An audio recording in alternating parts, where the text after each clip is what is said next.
Phungyar Mla Leishiyo Keishing has urged the union government to improve road infrastructure and integrated checkposts along Indo-Myanmar border in Kamjong district. According to a report in Any Now, the MLA submitted a representation to the Union Home Minister of State for Defense, Sanjay Seth, who was on his two-day visit to Kamjong.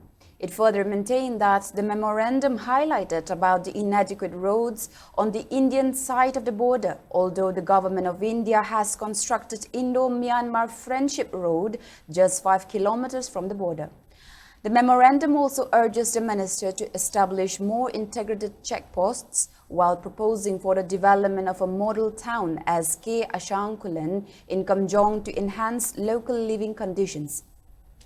It went on to state that the border area comprises around 54 small villages, each 5 to 10 kilometers apart, and lacks infrastructure, with the Kamjong district headquarters being a village of about 800 households.